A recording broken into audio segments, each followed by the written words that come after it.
Irá agradável a Deus. Há muita instrução na Bíblia exatamente sobre esse assunto específico. Uma passagem muito interessante a gente encontra em 2 Coríntios, capítulo 8. Mas antes de chegar nessa passagem, vamos verificar o que é que Paulo estava transmitindo aos Coríntios nessa segunda carta que ele escreveu da Macedônia. Paulo estava em Éfeso, saindo de Éfeso com o objetivo de passar pela Macedônia, pela Caia, talvez por Jerusalém. Ele passou por Jerusalém, a caminho da Espanha, passando por Roma. Ele escreveu uma primeira carta de Éfeso, levada por Tito. Aí Tito demorava para vir, então ele fez uma mudança de planos, foi para Macedônia, ao noroeste, e aí ele se encontrou com Tito. Aí foi quando ele escreveu essa segunda carta, deixando bem claro aos irmãos que Paulo estava preocupado com a receptividade dos irmãos com relação à primeira carta. Foi uma carta dura, é a carta mais dura do Novo Testamento, é a 1 Coríntios. Paulo realmente foi duro com relação aos coríntios, devido aos inúmeros problemas que eles tinham, vários tipos de problemas. E Paulo então estava muito preocupado com a receptividade, porque ele não queria passar por lá em pé de guerra, vamos dizer assim. Como Tito demorava para vir, ele pretendia ir diretamente de Éfeso para Corinto, mas Tito demorava para vir, então ele mudou os planos, foi para o noroeste, passando pela Macedônia. Lá se encontrou com Tito. E Tito então disse a ele que a carta foi bem aceita, os irmãos estavam com saudades dele. E eu entendo que ele deixou claro para Paulo também que Paulo tinha inimigos lá em Corinto. Aliás, pregador sempre tem inimigos, porque eles falam a verdade, e falando a verdade, meu amigo, aí já cria alguns inimigos. Aqueles que não querem ouvir a verdade se tornam inimigos. Paulo chama eles de falsos apóstolos, inclusive. E esses inimigos de Paulo estavam como que duvidando do apostolado dele, como que querendo que ele se justificasse no trabalho dele. E Paulo tinha estabelecido a igreja em Corinto. Foi Paulo que estabeleceu a igreja em Corinto na segunda viagem, agora está na terceira viagem. Na verdade, ao sair de Éfeso, eu considero quarta viagem. Mas ele tinha estabelecido a igreja na segunda viagem. E eles queriam cartas de Jerusalém, que Paulo apresentasse cartas de Jerusalém. Paulo falou: o quê? Eu sou apóstolo de Jesus Cristo. Vocês são minha carta. Eu estabeleci a igreja. Vocês não são convertidos. Vocês têm o Espírito Santo. Vocês são minha carta. Então Paulo, ele explica qual é o objetivo que ele tinha nessa carta, que está no capítulo 1, versículo 3. Bendito seja o Deus e Pai de nosso Senhor Jesus Cristo, o Pai de misericórdias e Deus de toda consolação. É Ele que nos conforta em toda a nossa tribulação, para podermos consolar os que estiverem em qualquer angústia, com a consolação com que nós mesmos somos contemplados por Deus. Então Paulo diz assim: olha, nós somos consolados por Deus, e nós então usamos esse consolo, porque Deus é Deus de misericórdia, Pai de misericórdia e Deus de toda consolação. Então Ele nos consola pelas suas misericórdias, e nós então devemos usar esse consolo para consolar outro. Ok? Aqui é o que nós fazemos. Eu estou consolando vocês com o conhecimento que eu recebi, não é meu. Eu fui consolado com conhecimento, consolo vocês com o conhecimento com o qual fui consolado, que não é meu conhecimento, certo? Então Paulo mostra duas áreas de consolo aqui. A primeira área é essa do apostolado dele. Ele fala, eu sou apóstolo por Jesus Cristo. Ele me chamou, eu sou apóstolo dele. Então eu fui consolado com o apostolado, eu consolo vocês com o meu apostolado. Transmito a vocês o meu conhecimento. Ok? Eu sei que tem aqueles que não gostam, não aceitam, mas eu consolo com o consolo que eu recebi. Mas tem uma segunda parte, um segundo consolo que ele menciona aqui, que é exatamente o consolo aos irmãos pobres da Judeia. Os irmãos pobres da Judeia, eles eram pobres porque tinham uma seca lá, um problema de fome, coisa e tal, e eles precisavam de ajuda econômica, e essa ajuda econômica estava vindo de várias partes. Eu mencionei isso quando eu falei do 2 Coríntios na aula dominical. O Tiago, Pedro e João pediram Paulo que não se esquecesse dos pobres. Então Paulo, nas viagens dele, falou sobre a necessidade dos irmãos pobres da Judeia. A primeira vez que aparece em Atos 11, quando Paulo e Barnabé estavam em Antioquia da Síria. Ágabo falou sobre a fome. Então, logo de início, de Antioquia da Síria, em Atos 11, os irmãos sírios de Antioquia da Síria enviaram ajuda aos irmãos pobres da Judeia através de Paulo, Barnabé e Tito. E Paulo começou a primeira viagem missionária em Atos 13, de Antioquia da Síria. Então ele começou a divulgar a necessidade dos irmãos pobres da Judeia, certo? E a gente nota lá, por exemplo, em 1 Coríntios capítulo 16, de 1 a 4, quanto à oferta para os santos, a coleta para os santos, fazei vós também como ordenei as igrejas da Galácia. Isso aos Coríntios, ele está escrevendo. No primeiro dia da semana, cada um de vós põe de parte em casa conforme a sua prosperidade e vá juntando para que se não façam coleta quando eu for. E quando tiver chegado, enviarei com cartas para levar as vossas dádivas a Jerusalém, aqueles que aprovados. Se convier que eu também vá, eles irão comigo. E Paulo acabou indo, passando por Jerusalém, quando foi preso em Jerusalém, e acabou indo para Roma para ser julgado. Ok? Então, nesse contexto, Paulo explica como o consolo seria dado aos irmãos da Judeia. Ou como é que eles deviam ofertar, os irmãos de Acaia, que é 2 Coríntios capítulo 8 e capítulo 9. Já falamos sobre isso. Mas tem um ponto muito interessante aqui, que no capítulo 8, de 1 a 4, diz assim: também, irmãos, fazemos conhecer a graça de Deus concedida às igrejas da Macedônia. Paulo está escrevendo aos acaios, não aos macedônios. A Macedônia era a província, ou seja, o estado acima da Acaia. É como se ele estivesse se referindo aos cariocas, mas escrevendo aos irmãos do Espírito Santo, certo? Mas se referindo aos cariocas, aos irmãos do estado do Rio. Então ele diz assim: quando também, irmãos, vos fazemos conhecer a graça de Deus concedida às igrejas da Macedônia. Porque Paulo estava na Macedônia, quando ele escreveu a segunda carta. A primeira carta ele escreveu de Éfeso, mas quando ele foi para a Macedônia, ele se encontrou com Tito e escreveu essa segunda carta da Macedônia, que é o estado acima da Acaia. E ele está escrevendo aos acaios.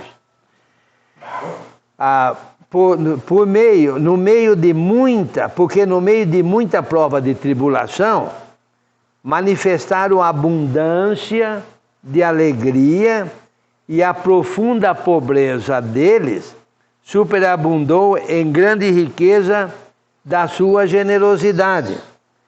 Porque eles, testemunho eu, na medida de suas posses e mesmo acima delas, se mostraram voluntários, pedindo-nos com muitos rogos a graça de participarem da assistência aos santos.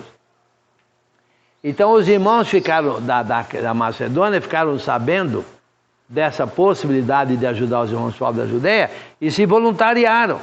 Nós queremos ajudar também. Hoje em dia é diferente, hoje em dia você tem que pedir, certo? Aqui não. Eles se voluntariaram. Nós queremos ajudar, entendeu? Mas o interessante é que Paulo disse que eles eram extremamente pobres.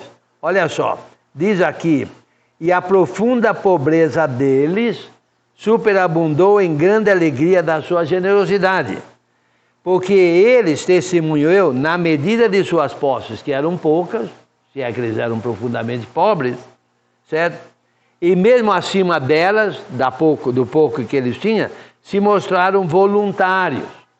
Então eles se mostraram voluntários para ajudar os irmãos pobres, mesmo eles sendo extremamente pobres. Porque geralmente os pobres, os irmãos pobres, acham que aqueles que têm mais dinheiro é que devem fazer tudo. Não, todo mundo deve se envolver. De acordo com o que tem, e não de acordo com o que não tem. Já falamos sobre isso na escola dominical. Você consola com o consolo com o qual você foi consolado.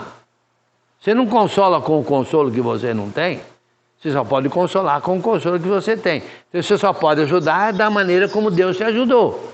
Senão, não dá certo. Você só pode ajudar dessa maneira. Mas a chave que eu quero deixar bem claro para vocês agora nessa mensagem,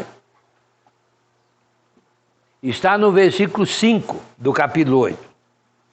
E não somente fizeram como nós esperávamos, mas também deram-se a si mesmos, primeiro ao Senhor, depois a nós, pela vontade de Deus.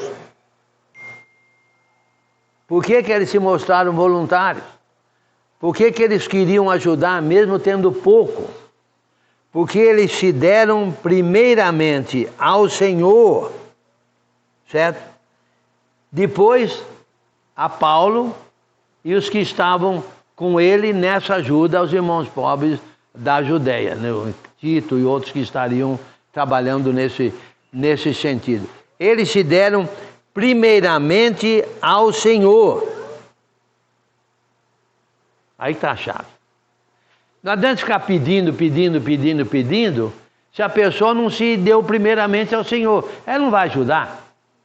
Mas se ela se deu primeiramente ao Senhor, você nem precisa pedir, porque a pessoa se mostra voluntário, como está dizendo aqui. A pessoa vê a possibilidade de ajudar e ela então se voluntaria a ajudar.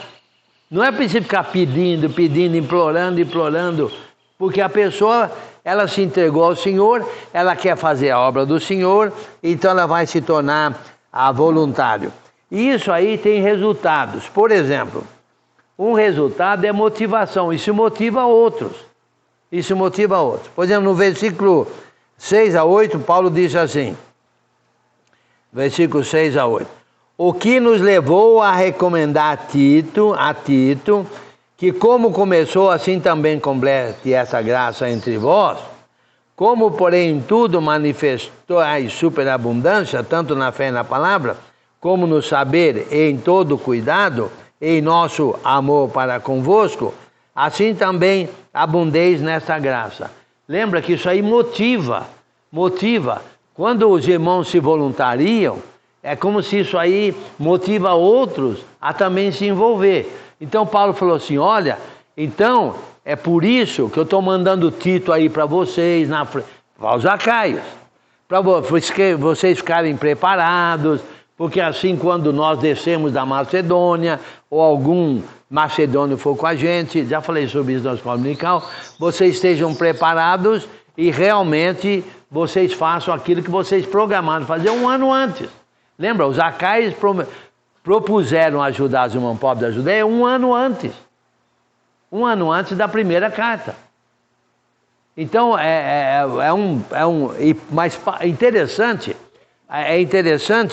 que é preciso que haja uma iniciativa. Olha, gente, o problema que eu vejo, um dos problemas principais que eu vejo na Irmandade, no trabalho, é a falta de iniciativa. Ok? Presta atenção. Primeiro, lembra? Quem é que pediu para Paulo não esquecer dos pobres da Judéia. Alguém tomou a iniciativa e fala: Paulo, não se esqueça dos pobres da Judéia nas suas viagens. Nós precisamos de ajuda. Tiago, Pedro e João. 3. Aonde? Em Jerusalém. Paulo assumiu essa responsabilidade e vai fazer. Ele tomou a iniciativa e vai fazer. E vai fazer. Já de Éfeso, ele escreveu uma primeira carta. Lembra, capítulo 16, 1 a 4? Quanto a oferta aos santos, fazer como ordenei as igrejas da Galácia. Ok. Agora, quando ele está na Macedônia, ele envia Tito para preparar. Entendeu? Os irmãos a Caio, nós estamos descendo aí. Nós vamos pegar a coleta, a oferta, vamos levar. Olha a iniciativa de Paulo.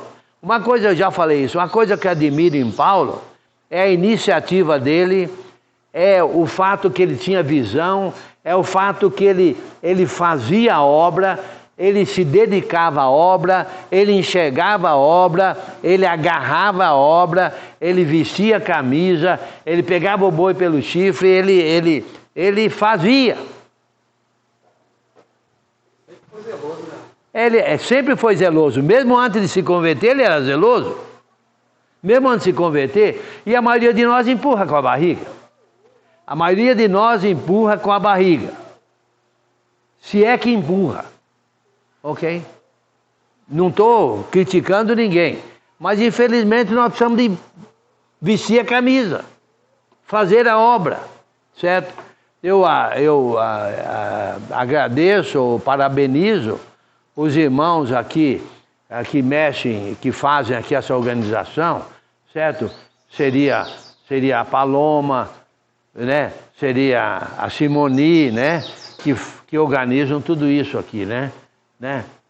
Não é o Marquinho, nem o Fábio, nem nada, né? Mas eu parabenizo aqueles de vocês que organizam, muito bem organizado, muito bem programado, muito bem efetuado, nota 10, nota 10.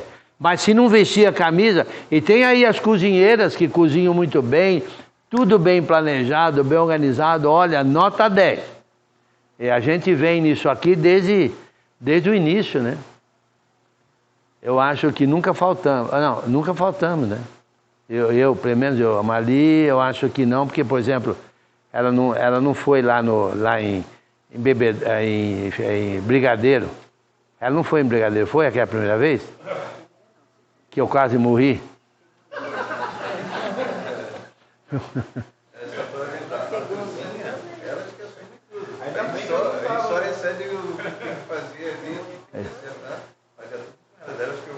Não, mas muito bem organizado. Eu levanto cedo, né? 4h30, eu levanto e fazem um café aí para mim levar, um pãozinho para mim lá levantar, o que levanto, estudar.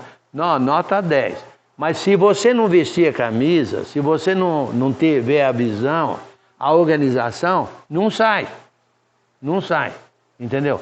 Então, Paulo tinha essa iniciativa aí. Então, e essa iniciativa motiva outro. Então, quando a gente é convidado para vir aqui, a gente fica... Peraí, o negócio ali é bem organizado. Vamos sim, entendeu? A gente não pensa duas vezes. Se é uma coisa mal organizada, meu amigo, você pensa duas vezes. Às vezes não quer nem ir. Então, isso motiva. Você vê, motivou Paulo a tomar mais iniciativa ainda. Uma outra coisa interessante, que Paulo dá uma ilustração aqui. Paulo dá uma ilustração disso. Ele diz no versículo 9, ele fala assim, não vos falo, versículo 8, na forma de mandamento, mas para provar pela diligência de outros, a sinceridade do vosso amor, pois, sinceridade do amor, pois conheceis a graça de nosso Senhor Jesus Cristo, que sendo rico se fez pobre por amor de vós, para que pela sua pobreza vos tornasseis ricos. Leve em consideração o amor de Jesus,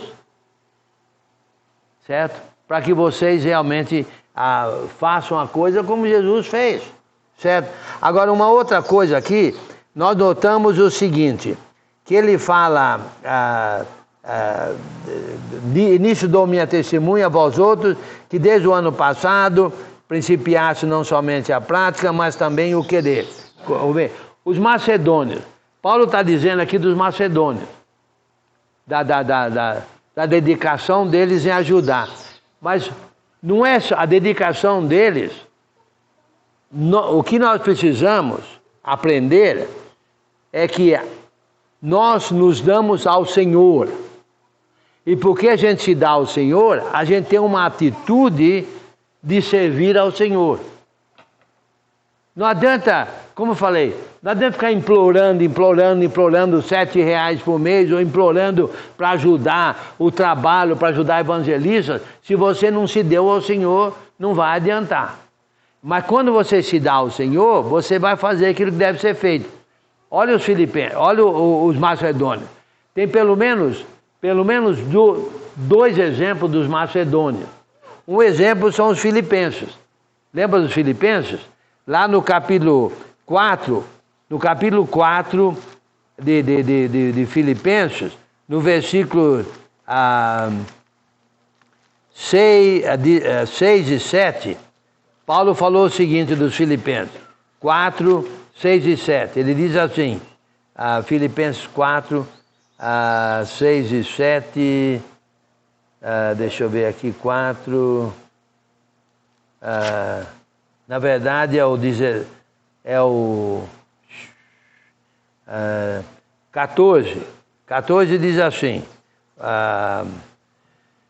todavia fizeste bem associando a minha tribulação, e sabeis também vós, ó Filipenses, que no início do Evangelho, quando parti da Macedônia, nenhuma igreja se associou comigo no tocante a dar e receber, senão unicamente vós outros. Ué, se os macedônios se deram primeiramente ao Senhor, eles estão abertos para trabalhar para o Senhor. Então, quando Paulo saiu de Filipos, que é na Macedônia, os filipenses macedônios, ajudaram Paulo, de início. E Paulo falou, nenhuma igreja se associou, a não ser vocês outros. Mas por quê? Porque eles tinham se dado primeiramente ao Senhor. Não adianta você ficar, não precisa ficar pedindo, porque quem se dá ao Senhor vai ter a visão de trabalhar para o Senhor. Ele vê uma oportunidade, se ele pode, ele se envolve. E os macedônios eram de profunda pobreza. Então eles se prontificaram a ajudar os irmãos pobres da Judeia, certo? Mas antes disso, isso na terceira viagem, na verdade, né? Vamos dizer assim, na segunda viagem, quando Paulo estabeleceu a igreja em Filipos, os filipenses ajudaram Paulo no trabalho missionário, e tudo indica que eles continuaram ajudando Paulo até a morte de Paulo. Irmãos de profunda pobreza.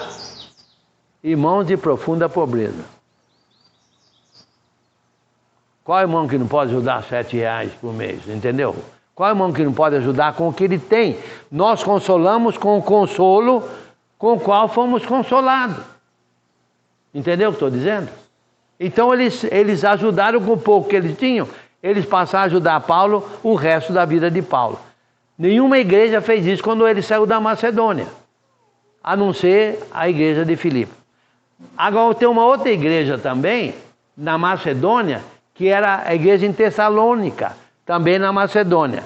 Olha só o que Paulo disse dos Tessalonicenses, em 1 Tessalonicenses, capítulo 1, versículo 2 a 5, que diz assim, damos sempre graças a Deus por todos vós, mencionando-vos em nossas orações e sem cessar, recordando-nos diante de nosso Deus e Pai, da operosidade da vossa fé, da abnegação do vosso amor e da firmeza da vossa esperança em nosso Senhor Jesus Cristo. Macedônia de Tessalônica. Certo? Lembra? Eles se voluntariaram.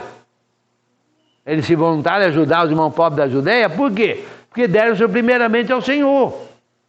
E a gente nota aqui os filipenses ajudando Paulo logo no início da igreja em Filipos, quando Paulo saiu de Filipos, e notamos aqui os tessalonicenses que tinham uma fé operosa, um amor abnegado e uma firme esperança. Por quê? Deram-se primeiramente ao Senhor, depois a Paulo e aos outros. Certo? Então não é preciso ficar pedindo, porque quem se dá primeiramente ao Senhor tem a visão, tem a atitude e tem a iniciativa de ajudar. Uma outra passagem. Então olha só, duas igrejas excelentes. A meu modo de ver, duas igrejas espetaculares, certo? E igreja de gentios, na verdade. Igreja de gentios. Não era a igreja de judeus, aqui de gentios. Ok. Agora, é interessante, um outro ponto que eu acho muito interessante, ainda nessa atitude de se dar primeiramente ao Senhor, é em Romanos capítulo 6. Em Romanos capítulo 6, você lembra que ali está se referindo a aquele que, na verdade, aquele que está em Cristo, ele está em Cristo. Ok? Quer dizer, 6 é meia dúzia. Mas o que quer dizer isso? Primeiro, nós fomos batizados na morte de Cristo. Ok? Correto? Ok. Isso quer dizer que nós morremos com Cristo. Nós fomos batizados na morte dele, morremos com ele. Ele não foi sepultado? Nós fomos sepultados com ele. Romanos capítulo 6. Mas ele não ressuscitou? Nós fomos ressuscitados, porque nós entramos nele. Entramos nele na morte, na cruz, entramos nele no sepultamento, entramos nele na ressurreição. Mas não para aí, No versículos 10 e 11 diz assim, capítulo 6, 10 e 11 diz assim: pois quanto a ter morrido, Cristo, de uma vez para sempre morreu para o pecado. De uma vez para sempre. Mas, quanto a viver, vive para Deus. Espera aí, nós fomos batizados em Cristo? Ou não? Ok, então nós fomos batizados na morte dele, no sepultamento dele, na ressurreição dele e também no viver para sempre para Deus. Ué, olha no versículo 11. Assim também vós considerai-vos mortos para o pecado, mas vivos para Deus em Cristo Jesus. Nós estamos em Cristo. Olha também o versículo 16, diz assim. Versículo 16, se eu achar aqui. Não sabeis que daquele a quem vos ofereceis como servos, para a obediência, desse mesmo a quem obedeceis sois servos, seja do pecado para a morte ou da obediência para a justiça, nós fomos batizados em Cristo. Nós estamos em Cristo. O que é que Cristo fez? Morreu, foi sepultado, ressuscitou e vive para Deus. Se nós fomos batizados em Cristo, nós morremos, fomos sepultados, ressuscitamos e vivemos para Deus. Nós nos demos ao Senhor porque estamos no Senhor. Ora, se Cristo trabalha para Deus até hoje, que diz aqui no capítulo 6, certo? Nós também devemos trabalhar para Deus até hoje. Então, aquele que se dá primeiro ao Senhor, ele vai procurar fazer todas as coisas que Cristo faz. Porque nós nos demos a Cristo, entramos nele. Só para pensar, se é que nós estamos em Cristo, quer dizer, assumindo que estamos em Cristo, certo? Onde é que Cristo está agora? Está lá no céu. E onde é que você que é cristão, onde é que nós estamos? Lá no céu. Mas peraí, eu pensei que eu estava aqui na Chácara do Sossego, como é que chama aqui? Vila do Sossego, uma coisa assim, não é? Repouso, Vila do Sossego, sei lá como é que chama. Negócio de sossego, certo? Ok. Então nós estamos no céu ou estamos aqui? Nós estamos no céu. Só que nós estamos de passagem aqui. A nossa vida está oculta lá. Paulo disse aos Colossenses, capítulo 3, nossa vida está oculta lá no céu.